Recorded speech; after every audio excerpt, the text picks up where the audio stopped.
Bonsoir à tous, il est 19h, très heureuse de vous retrouver dans ce flash. Nous débutons ce flash avec une cérémonie de présentation de vœux de nouvelles an du CNJ. Le président de la transition, son Excellence le général d'armée Assimi Goïta, chef de l'État, a reçu le Conseil national de la jeunesse hier lundi 16 février 2026 au palais de Koulouba. Cette cérémonie a enregistré la présence du Premier ministre, du président du Conseil de transition, du ministre de la Jeunesse et des Sports, chargé d'instruction civique et de la construction citoyenne, ainsi que des membres du gouvernement et des présidents d'institutions. À son entrée dans la salle, le président de la transition a été accueilli à l'unisson par des applaudissements de la jeunesse.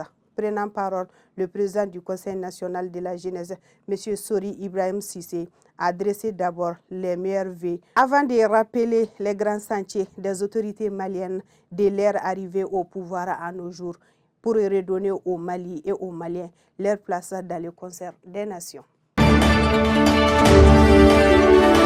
L'incendie du marché de Médine-Kouroua, deux ministres à la rencontre des victimes, le ministre de la Sécurité et de la Protection civile, le général de division Daoud Ali Mohamedine et son collègue d'industrie et du commerce Moussa Alassane Diallo se sont rendus hier lundi au marché de Sougouni-Koura pour constater les dégâts causés par l'incendie dans la nuit du 15 au 16 février 2026.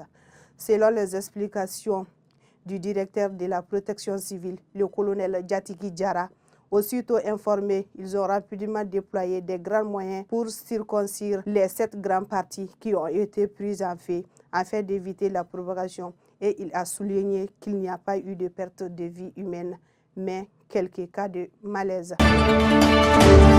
Offensive des femmes à Nampala. L'état-major général des armées informe l'opinion nationale que les femmes ont mené ce dimanche 15 février 2026 une opération de ratissage envergure dans les secteurs de Nampala, région de Ségou. La dite opération s'est déroulée dans les zones d'intérêt incluant les villages de Toulé et d'Akoub. Bonne nouvelle pour la protection sociale, une dynamique majeure est lancée pour que chaque Malien, où qu'il soit, bénéficie d'une couverture santé de qualité. Du 16 au 18 février, un atelier stratégique réunit les acteurs de santé, CANAM, partenaires société civile, pour transformer cette ambition en réalité concrète. Ce qu'il faut retenir, les ramis au centre, priorité au secteur oublié, artisans, agriculteurs, travailleurs de l'informel et migrants.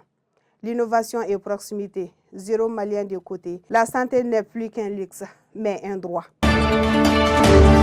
Scandale à l'UG de Bamako. Le ministre annule les admissions et provoque un séisme universitaire. Un coup de tonnerre pour des centaines d'étudiants maliens. Le ministre de l'Enseignement supérieur vient de prendre une décision radicale en invalidant les résultats du concours d'entrée 2026 à l'Institut universitaire de gestion l'UG en cause de graves anomalies détectées dans les calculs des moyennes et des écarts injustifiables entre les notes obtenues et les seuils d'admission. Dans l'actualité interfrontière, une visite d'Abdourahmane Tiani en Algérie, un pas stratégique pour le Niger et Alliance des États du Sahel. La visite officielle en Alger marque une ouverture diplomatique importante pour le Niger et l'AES. Ces déplacements confirment une volonté claire de renforcer le partenariat régional tout en préservant la souveraineté. Ainsi prend fin votre flash du jour. Merci à vous de l'avoir suivi et restez connectés sur Diamond TV pour vous informer.